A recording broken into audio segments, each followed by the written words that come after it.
सक्षम सातिन जिला स्तरीय कार्यशाला। Come back to my YouTube channel. हम निकल चुके हैं सक्षम सातिन कार्यशाला के लिए और हम मोंगा चौराया से ऑन रोड वाले भाई साहब के घर से थोड़ा आगे निकल के हम कॉलेज रोड की तरफ जा रहे हैं। उससे पहले आता है वो वाटर वर्क्स चौराया।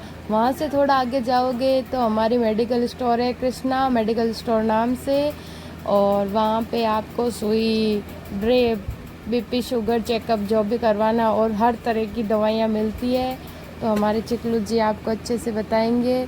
उसके बाद हम आगे पहुँचे मानासर। मुझे मेरी साथिन बहनें दिख गई तो मैं वहीं उतर गई और फिर हम कार्यालय पहुँच गए और पंचायत समिति में।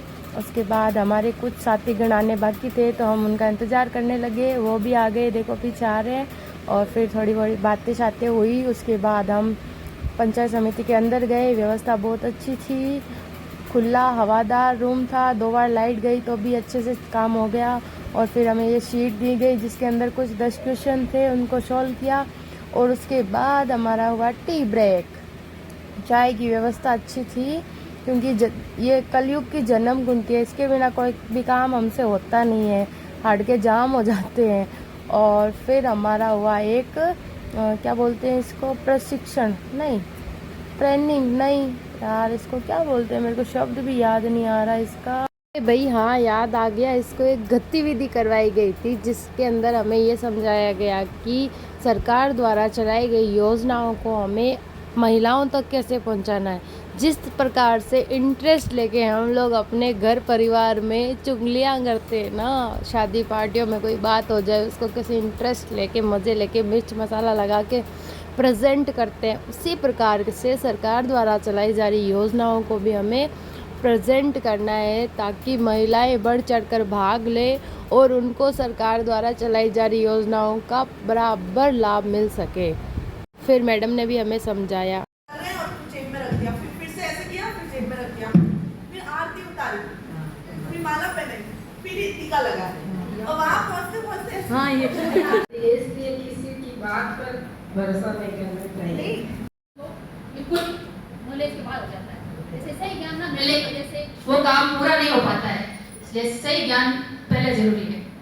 योजनाओं की जानकारी मिली है, वो जानकारी आगे से, जैसे जयपुर ऑफिस से महिला अधिकारिता से आपके डीडी सर तक आती है, फिर अपने सुपरवाइजर तक, फिर साथी तक, फिर साथी गांव में बताती है। तो वो जानकारी आगे से किस रूप में मिली थी और हमने महिला तक क्या पहुंचाया है। तो मान लो वो महिला अधिकारिता जयपुर से है और ये लास्ट महिला है जो ग्रामीण महिला है, उन तक योजना की जानकारी पहुंचानी। तो सही से जब हमने नहीं समझा है आगे से क्या हमें इंस्ट्रक्शन मिले हैं, क्या निर्देश मिले हैं, तो आप देख सकते हो वो जानकारी आगे किस रूप में जा रही है। जो मुख्य जानकारी थी वो तो कहीं भी गुम हो गई, उसमें से तो एक भी इशारा नहीं गया। तो हमें ये ध्यान रखना है आज के पूरे दिन में जो भी हमारे सत्र होंगे उसमें, और जब भी हम काम करते हैं, हम कुछ भी बात जो सुन रहे हैं, समझ रहे हैं, वो समझने के लिए समझे, मतलब सुन रहे हैं ना, इसलिए नहीं सुने कि मुझे इसका जवाब देना है। ये हम भी करते हैं, मैं भी करती हूँ बहुत बार कि हम कोई चीज सुनते हैं ना, उसे अच्छा लगेगा 12वीं पास, ग्रेजुएशन, मेरी मम्मी ग्रेजुएट है। दूसरी बात, आज वो सिलाई कर रही है, बढ़िया चल रहा है, खुश है वो अपनी जिंदगी से। और ये बहुत अच्छी बात है कि हमें ऐसे लोग मिल रहे हैं जो अपनी जिंदगी से खुश है। हम नहीं चाहते विक्टिम ढूंढना। कल को शादी करके गई, कोई जॉब निकली बढ़िया अच्छी, 35,000 सैलरी है, क्या करना है, स्किल में ट्रेनिंग देनी है। स्किल में ट्रेनिंग क्या देनी है, महिलाओं को सिलाई सिखानी है, रोजगार से जोड़ना है। अप्लाई करने की न्यूनतम सीमा 12वीं पास। मैं हमारे एजुकेट गर्ल्स की बात कर रही हूँ।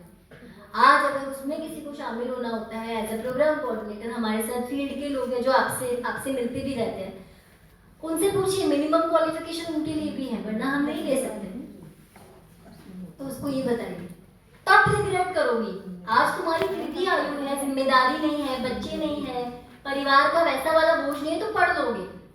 30 साल की उम्र में सोचो कि काश उस टाइम कर लेती। तो बस ये रिग्रेट, उसको देखो जबरदस्ती हमें किसी के साथ नहीं करनी, क्योंकि जबरदस्ती कर। मैडम का बस इतना ही कहना है कि अगर आपको कोई मौका मिल रहा है पढ़ाई करने का या कुछ भी करने का तो उसे छोड़ो मत, क्योंकि किसी ने कहा है कि फ्री को तो धक्को ही नहीं छोड़ना चाहिए। फिर हमारा लंच ब्रेक हुआ और हमने चौपा लगा के मस्त शान से लंच किया है।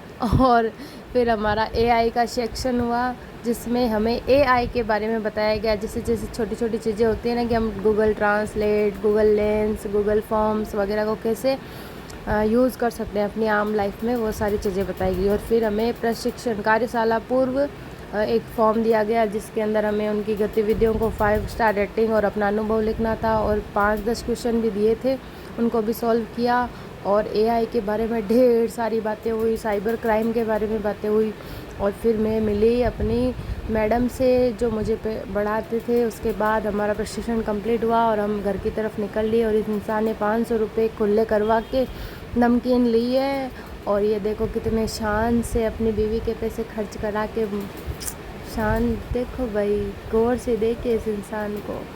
तो नमकीन वमकीन खा लिए। और do like, share and subscribe to my YouTube channel. Thank you so much. ऐसे फ़नी वीडियोस और व्लॉग्स देखने के लिए सब्सक्राइब।